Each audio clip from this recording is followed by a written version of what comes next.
Man, this series is on a roll.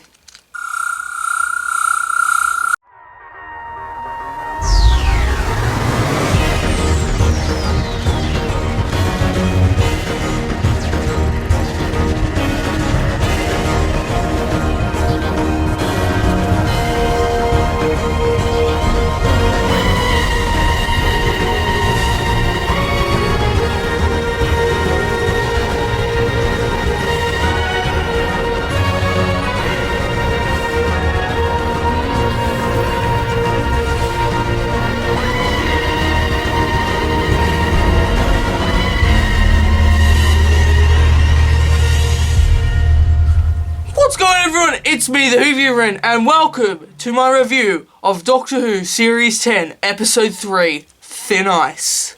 Let's get into it. So, Thin Ice is written by Sarah Dollard, and she wrote the Face the Raven, that's what I remember, which was quite a good story. Now, for everyone who is basically just stuck with the TV show, you're thinking, oh, Thin Ice is a pretty good title.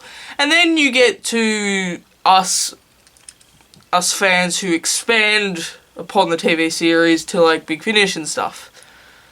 And as all you Big Finish fans like me, we know that Thin Ice is a Big Finish story, a lost story, I would say. I mean, just look at McCoy's face in the cover. He's not happy. He's not happy that they've took the title away from him.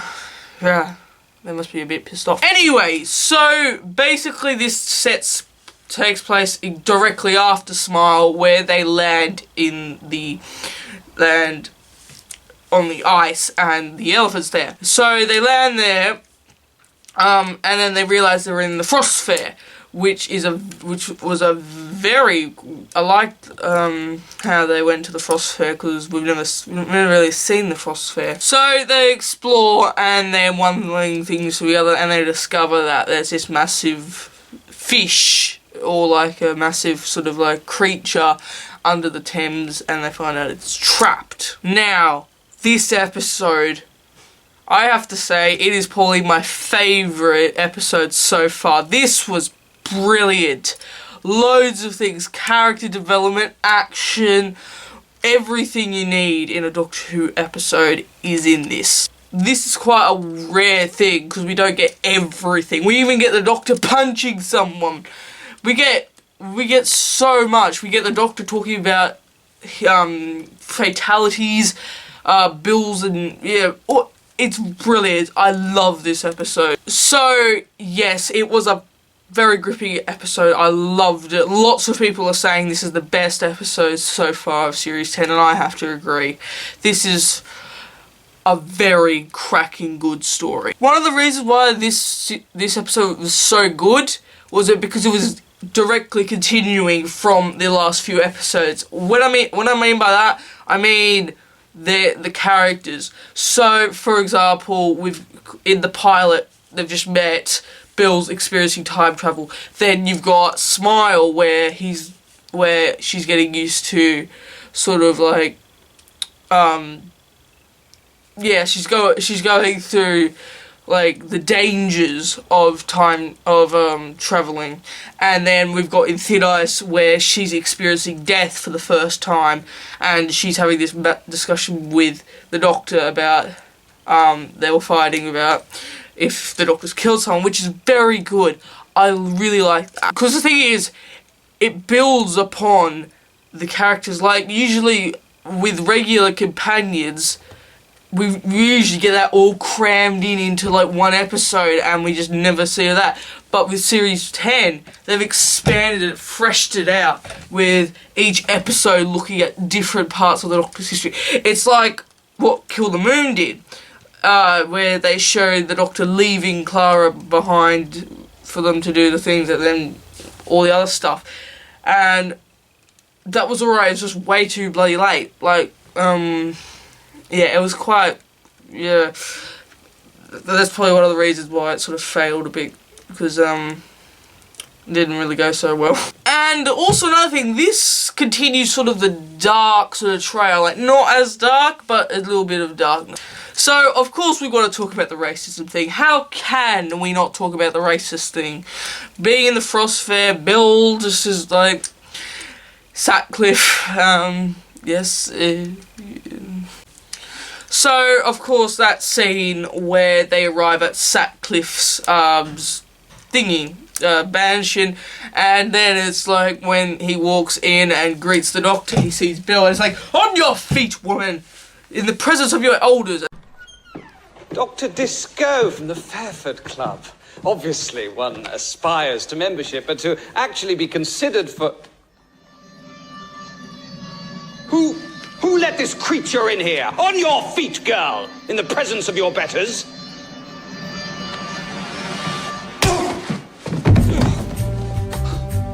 He's human. 31 years of age. Low in iron. Yeah, that was pretty convincing racism for an extraterrestrial. My thoughts exactly. And then the doctor just taps him on the shoulder and wham! Wrecks him. That was a very good scene. It was also a very funny scene, but then it was sort of a bit darkish as well. I felt it was a really good scene. The only issue that I had with it, a little tiny issue, was that it felt like he was just doing, it was too quick, I would say. Basically, he tapped him on the shoulder and punched him. And it was like to teach him a lesson or something. He didn't actually get proper angry. I'm looking at the Seeds of Doom right now, I don't know why. Probably with violence and stuff. I felt like when he punched him, when the guards could come in, and then he would be like proper angry when he recovered. Which he sort of did at that point when he was like, he was like refusing to answer his questions. He was like, answer the question. Answer the question, what is it below the Thames? And yeah, it was like, I still loved it. I'm not saying I hate it. It's just there was that little issue, like, I mean, he got angry, but not totally angry, which I guess is alright, but yeah. So, there's also the darkness where he's using children to, you know, just become profit, and which is taking advantage of children. No, that doesn't sound very Doctor Who-y. That sounds a lot more darkness and stuff, but yeah, yeah, that was alright. So now we look at that scene where Bill and the Doctor are arguing and fighting about death and all that, and that was a very good scene. That's why the character development is exceptionally good. Like, she didn't want to give up. She didn't want to give up. She's like, answer the question, have you killed before? And it's like, oh, well, only in the extreme circumstances. Like, that's not what I asked. Tell me the truth right here, right now. Do you want to help me? Do you want to stand here, stamping your foot? Because let me tell you something, I'm 2,000 years old, and I have never had the time for the luxury of outrage. And he says, yeah, yes. I mean, of course he did. I mean, the Time War, hello, and Hellbent, yeah, you know, yeah. So that scene was exceptionally good as well. We got two very great scenes. It's really, really good. So now we move on to the comedy sort of sides, and of course we got to talk about that cut-off when he's saying, there's always rumours that it could burn over underwater too, and it's like, no shit, and then it just cuts. You keep this up and you won't be working in this yard for very long. Oh, you think not? Ah, I can almost guarantee it. You know what else they say? They say it even burns underwater. No sh... Brilliant. Just brilliant. That's another good point. First with the smile, it's like, don't look at my browser history, and then Bill, No sh... Brilliant.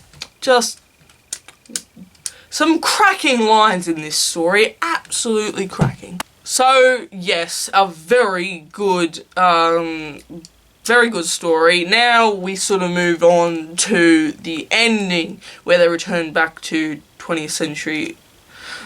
When they return back to 21st century, when Nardole comes in with a tea, and he just realises that they've just travelled in time. So we still don't know what the promise is, and he said, "You need to stay on Earth, sir." And he's like, "Well, I didn't go off world.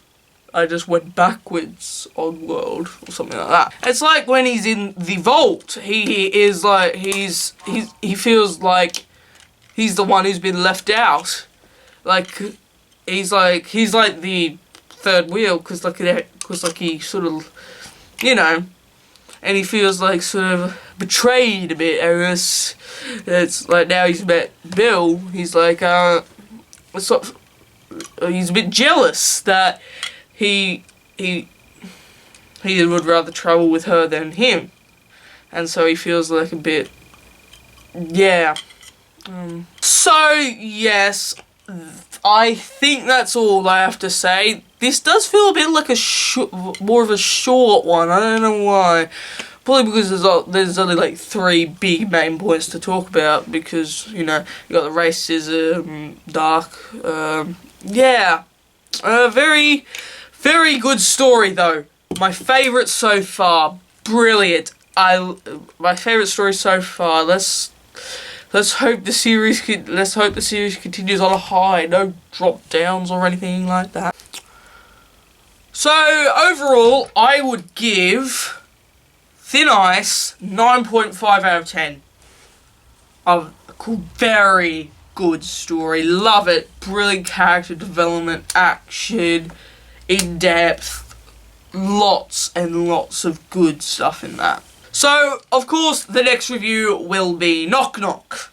And when this is uploaded, it has been basically a week. In fact, tomorrow, because I'm recording this now, I'm going to record my review of Knock Knock after this.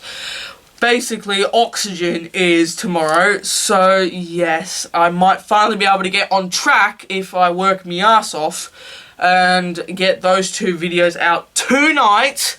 Hopefully, yes.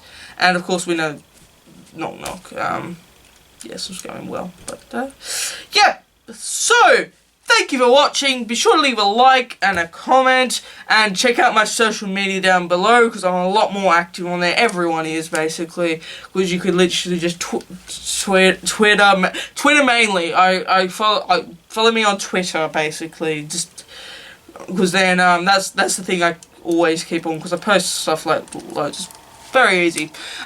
Yes, so thank you for watching, and I'll see you guys next time. This is me, the Whovier Wren, signing out. Goodbye.